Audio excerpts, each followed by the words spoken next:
Hello everyone, welcome to our YouTube channel बैट बाय का ज्ञान।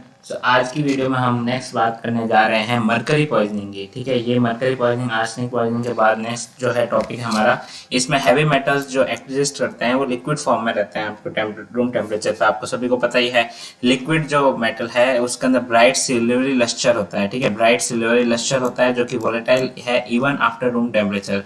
फिर बात करें इसकी फॉर्म्स की, तो दो तरह के फॉर्म होते हैं मरकरी के अंदर, इनऑर्गेनिक और ऑर्गेनिक मर्क्यूल्स। ऑर्गेनिक इनऑर्गेनिक की बात करें तो एलिमेंटल मरकरी जो होती है एकदम Hg0 वाली, ठीक है, एलिमेंटल वाली, वो जो होती है मरकरी वेपर के फॉर्म में, मेटेलिक मरकरी भी बोलते हैं। ये मोस्ट वोलेटाइल होती है वेरियस फॉर्म्स ऑफ मेटल और main concern is exposure to industrial occupational workers. इसका मेन कंसर्न क्या होता है, जहाँ पे भी जो इंडस्ट्रीज में ऑक्यूपेशनल वर्कर्स होते हैं उनको ये ज़्यादा हार्म करती है। मर्क्यूरी सॉल्ट्स की बात करें तो monovalent mercurous salts, divalent mercuric salts, ये सारा कुछ होता है। ऑर्गेनिक मर्क्यूरल्स की बात करें तो ऑर्गेनिक मर्क्यूरल्स ये कंसिडर किए जाते हैं more toxic than the inorganic mercurial compounds. तो जो ऑर्गेनिक वाले हैं वो ज़्यादा टॉक्सिक है बजाय कि इनऑर्गेनिक वालों के। ठीक है, टॉक्सिसिटी की अब बात करें तो इसके अंदर बात करें तो जो इंजेक्शन है ग्रेन्स और सीड का, जो कि ऑर्गेनोमर्क्यूरल फंजीसाइड से जो है ट्रीट हो रखे हैं, जैसे ethyl mercury chloride hydroxide. Occupational exposure in the industries, जहाँ पे where mercury is used as a manufacturer of the electrical equipments, anti for paints, small batteries, thermometers, mirrors, semiconductor cells, printing products, fluorescent और mercury lamps, infrared detectors, chloro alkali, bleach, plastics, dental amalgams etcetera. तो ये सारे क्या occupational exposure हैं industries के अंदर जो भी होता है मैन्युफैक्चर, जहाँ पे भी इक्विपमेंट्स वगैरह, थर्मोमीटर्स, मर्करी लैम्प्स वगैरह बनते हैं, वहाँ पे भी क्या हो सकती है, टॉक्सिसिटी हो सकती है। Injection of fish contaminated with organomercurials such as methyl mercury, Minamata disease जिसे आपको सभी जानते हैं, जापान के अंदर फिश पॉइजनिंग हुई थी, तो उसके अंदर फिश का इंजेक्शन करना जिसके अंदर ऑर्गेनोमर्क्यूलस हो, या फिर due to the volatile nature of these there is constant emissions of mercury vapors from the underground deposits, fossil fuels, volcanic actions, sea water evaporation, सब कुछ। ठीक है, फिर बात करें indiscriminate use of some mercury containing drugs। Drugs जो होती हैं ऑइंटमेंट, जैसे रेड मर्क्यूरिक आयोडाइड हो गई, एंटीसेप्टिक्स और मर्क्यूरोक्रोम, फिनाइल मर्क्यूरिक नाइट्रेट हो गया, या डायोरेटिक्स जिसे मर्सालिल बोलते हैं। Contamination of water with sewage sludge containing industrial waste, जो कंटेमिनेशन होता है वाटर का सीवेज स्लज से कंटेनिंग इंडस्ट्रियल वेस्ट, उससे भी क्या हो सकती है, पॉइजनिंग हो सकती है। Chronic exposure to mercury in ambient air, ठीक है, जो क्रोनिक एक्सपोजर है मर्करी का एम्बिएंट एयर में after inadvertent mercury spills in poorly ventilated room, scientific laboratory etcetera. तो जो भी क्रोनिक एक्सपोजर होता है आपके एयर के अंदर मर्करी के अंदर, जो कि वेंटिलेटेड रूम्स जो नहीं होते ज़्यादा, उसके अंदर साइंटिफिक लैबोरेटरीज में अगर एकदम से जो है एक्सपोजर हो गया तो उसमें भी क्या हो सकती है, पॉइजनिंग हो सकती है। और क्या है, डेंटल अमलगम्स जो मिक्सचर्स होता है ना फिलिंग टीथ में, उसमें भी क्या होता है, मर्करी होता है। अब हम बात करें फैक्टर्स अफेक्टिंग टॉक्सिसिटी, तो कौन कौन से फैक्टर्स हैं जो कि अफेक्ट करते हैं टॉक्सिसिटी को। स्पीसीज की बात करें तो ruminants, cows shows highest sensitivity to mercury. Horses, pigs and fowls are relatively less susceptible. जो हॉर्स, पिग और फॉल्स होता है ना, वो रिलेटिवली लेस ससेप्टेबल है। फिर बात करें केमिकल फॉर्म की, तो जो ऑर्गेनिक मर्करी कंपाउंड्स होते हैं वो ज़्यादा टॉक्सिक होते हैं दैन द इनऑर्गेनिक वाले। तो इसके अंदर क्या है, ऑर्गेनिक वाले ज़्यादा टॉक्सिक है इनऑर्गेनिक है। जबकि अपने आर्सेनिक में क्या पढ़ा था, आर्सेनिक पढ़ा था AsH3 या फिर AS ट्राइवेलेंट, वो ज़्यादा टॉक्सिक है बजाय ऑर्गेनिक के। तो ये सबके याद रखना है कौन किसका है। ठीक है, तो सॉल्युबिलिटी की बात करें तो ये क्या होता है, इनसॉल्युबल होता है ऑर्गेनिक मर्करी सॉल्ट्स में, एंड ये लेस टॉक्सिक होता है than the soluble inorganic salts as they are slowly absorbed. ठीक है, तो इनसॉल्युबल इनऑर्गेनिक मर्करी सॉल्ट्स जो होते हैं ना वो लेस टॉक्सिक होते हैं बजाय के सॉल्युबल वालों के। ठीक है, फिर बात करें जो रूट ऑफ एक्सपोजर था, एलिमेंटल वाला है वो वर्चुअली नॉन टॉक्सिक होता है। ठीक है, एलिमेंटल मर्करी जो होता है ना वो नॉन टॉक्सिक होता है, जबकि ओरल लोगे ना तब तो वो नॉन टॉक्सिक है, पर अगर आपने इसको इनहेल कर लिया तब वो हाईली टॉक्सिक हो जाएगा। तो मतलब रूट ऑफ एक्सपोजर भी इंपॉर्टेंट है कि कौन सा वाला किस रूट से जो है एक्सपोज करने से जो है टॉक्सिसिटी हो रही है। फिर है डाइटरी फैक्टर्स, तो आपको पता है डाइट लाइक सेलेनियम और विटामिन ई, ये इसकी टॉक्सिसिटी को डिक्रीज करता है ऑर्गेनिक मर्क्यूल्स की। ठीक है, पर आप जब सेलेनियम की पॉइजनिंग पढ़ेंगे तो आप देखना विटामिन ई क्या करता है, सिनर्जिस्टिक इफेक्ट देता है और वो इंक्रीज करता है। तो ऐसा तभी याद रखो कि जो मर्करी है उसके अंदर अगर आपको डाइटरी फैक्टर्स इसकी टॉक्सिसिटी को डिक्रीज करना है तो आप सेलेनियम और विटामिन ई के जो है सब्सटेंस दे सकते हो। अब बात करें ड्यूरेशन ऑफ एक्शन, तो जो शॉर्ट टर्म एक्सपोजर होता है, ठीक है, जो शॉर्ट टर्म एक्सपोजर होता है like or to elemental mercury produces corrosive or permanent lesions due to their irritant actions, whereas long term exposure जो होता है वो मेनली न्यूरोलॉजिकल साइंस वगैरह दिखाता है। ठीक है, बायो एक्यूमुलेशन की बात करें तो ये मिथाइल मर्क्यूरी जो होता है वो कंटिन्यूसली छोटे छोटे जानवर होते हैं ना, फिशेज वगैरह मराइन के अंदर, उसके अंदर क्या होता है जो ये इकट्ठा होता रहता है small amount by fishes from marine water and accumulate in very high concentration, और वो जो है पोटेंशियली टॉक्सिक हो जाता है जब आप फिश ईटिंग एनिमल्स या फिर ह्यूमन बींग्स की बात करें। अब अपन बात करें टॉक्सिकोकाइनेटिक्स की। ठीक है, इसमें एलिमेंटल मर्करी की बात करें तो elemental mercury do not gate absorb after oral administration, orally administration के बाद ये जो है जल्दी से एब्जॉर्ब नहीं होती and therefore can not cause acute poisoning, इसलिए जो है ये एक्यूट पॉइजनिंग कॉज नहीं करती। पर जब अपन इसकी वेपर्स की बात करें, वॉलेटिलाइज वेपर्स जो है रूम टेम्परेचर में, वो क्या है इनहेलेशन में 70 to 90% जो है एब्जॉर्ब हो जाता है, और वो जो है readily oxidize to inorganic divalent mercury ions, तो ऑक्सीडाइज होकर Hg+2 में कन्वर्ट हो जाता है 15 से 20 दिन के मिनट के अंदर। फिर जो ये मर्करी आयंस है वो कंबाइन होते हैं ब्लड प्लाज्मा प्रोटीन से। Some mercury vapours which remain unoxidized penetrate the BBB। ठीक है, जो अनऑक्सीडाइज है मर्करी वेपर्स वो क्या जाती है ब्रेन बैरियर्स में घुस जाती है और सीवियर जो है लेजन कॉज करती है CNS के अंदर। इनऑर्गेनिक मर्करी की बात करें तो inorganic mercury salts are poorly absorb from skin and GI tract. जो इनऑर्गेनिक मर्करी है ना वो क्या पुअरली एब्जॉर्ब होती है स्किन में, GI ट्रैक्ट में, और usually not exceeding 10% of the ingested amount. ठीक है, ये जो है 10% से ज़्यादा इंजेस्टेड अमाउंट में एब्जॉर्ब नहीं होती।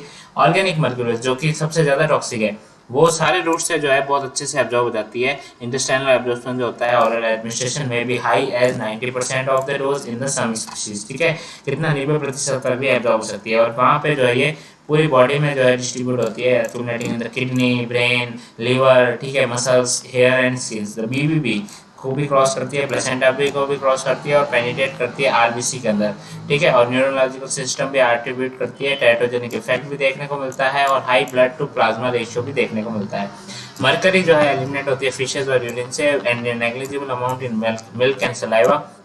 टॉक्सिकोडायनामिक्स की बात करें तो मर्क्यूरियस आयन जो होते हैं वो इंटरेक्ट करते हैं सल्फाड्रिल जो ग्रुप्स होते हैं एंजाइम्स के। अब इसका इंपॉर्टेंट है वो किससे हो रहा था, लिपोइक एसिड। ये भी जो है सल्फाड्रिल कंपाउंड जो होते हैं एंजाइम्स एंड प्रोटीन्स, तो उनका जो ये करते हैं इनिबिशन, सल्फाड्रिल ग्रुप्स के साथ जुड़ता है और उनका इनिबिट करता है, जो कि आपको पता ही है एसेंशियल एंजाइम्स या प्रोटीन्स होते हैं जो कि बहुत सारी मेटाबॉलिक प्रोसेस में काम आते हैं। Organic mercurial compound due to their high affinity for sulphydryl groups combine with several membrane and intracellular proteins, वो इंटरफेयर करते हैं मेटाबॉलिक एक्टिविटी के साथ, prevent synthesis of essential proteins और लीड करते हैं leading to cellular degeneration and necrosis. क्या करते हैं, डीजनरेशन करते हैं, नेक्रोसिस करते हैं, और उनका मोस्ट इंपॉर्टेंट टारगेट क्या होता है, ब्रेन होता है। ब्रेन इसके अंदर आपको याद रखना है टारगेट साइट है। इनऑर्गेनिक मर्क्यूरियल्स की बात करें तो वो टिश्यू नेक्रोसिस करते हैं, रीनल ट्यूबुलर नेक्रोसिस करते हैं।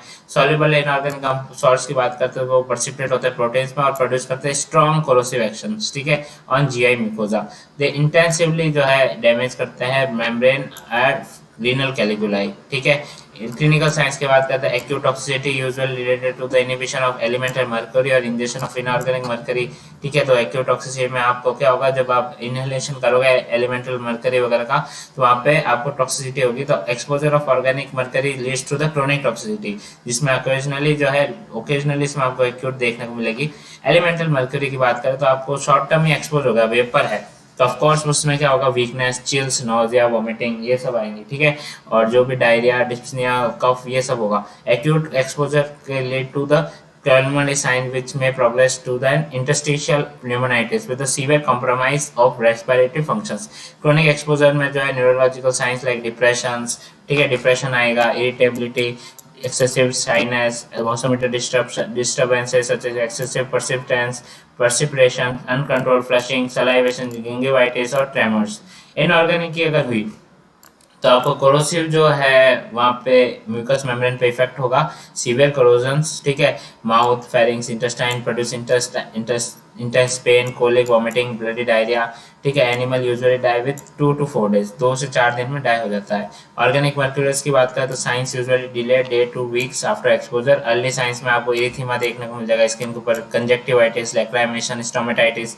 न्यूरोलॉजिकल साइंस की बात करें तो visual disturbances, occasionally blindness, ataxia, paralysis, coma और डेथ भी हो सकती है। पीएम फाइंडिंग्स की बात करें तो जीआई लेजेंस की include gastric ulcers, necrotic enteritis और कोलाइटिस एक्सेट्रा। ठीक है, जीआईटी अल्सर्स हो सकते हैं, मतलब जो भी गैस्ट्रिक अल्सर्स हो सकते हैं, नेक्रोटिक एंटराइटिस हो सकता है, कंजेशन होगा किसका, लंग्स का और जीआई म्यूकोजा का। लीवर भी कैसा हो जाएगा, पेल हो जाएगा, रिड्यूस हो जाएगा साइड में। रीनल लेजेंस की बात करें तो include pale swollen kidney with renal tubular necrosis specially affecting the proximal tubular epithelium. Inhalation करें मरकरी वेपर्स का तो वो क्या प्रोड्यूस करता है, एक्यूट कोरोसिव ब्रोंकाइटिस और इंटरस्टिशियल निमोनिया। ठीक है, ये जो है इनहेलेशन करता है ना, तो उससे ब्रोंकाइटिस हो गया, इन्फ्लेमेशन हो गया, इंटरस्टिशियल निमोनिया हो गया। और एलिमेंटल मरकरी की बात करें या ऑर्गेनोमर्क्यूरल टॉक्सिकोसिस की बात करें तो डिजेनरेटिव लेजेंस होते हैं ब्रेन के अंदर, वो देखने को मिलता है। फिर बात करें in contrast to the inorganic mercury source, inorganic organomercurials have no corrosive actions on the mucous membrane. इनका कोई कोरोसिव एक्शंस नहीं होता म्यूकस मेम्ब्रेन पे। माइक्रोस्कोपिक लेजन में आपको फाइब्रिनॉइड डिजनरेशन होता है, सेरेब्रल आर्टेरियोल्स का, न्यूरोनल नेक्रोसिस हो गया, न्यूरोनोफेगिया हो गया, या फिर कॉर्टिकल वैक्यूलेशंस हो गया, या एक्सोन स्वेलिंग हो गया, gliosis in the CNS. Diagnosis की बात करें तो on the basis of clinical signs PM lesions is difficult because multiple organ systems are affected. इसके आप डिफिकल्टली पता नहीं लगा सकते क्योंकि बहुत सारे ऑर्गन्स हैं जिससे अंदर इफेक्ट होता है। एनालिटिकल एविडेंस आप टिश्यूज वगैरह में कर लो डायग्नोसिस। ठीक है, normal HCG concentration less 1 ppm होती है। अगर किडनीज में 10 से 12-15% से ppm से ज़्यादा है तो इसको मतलब वो एक्यूट पॉइजनिंग है। ठीक है, लीवर या ब्रेन में।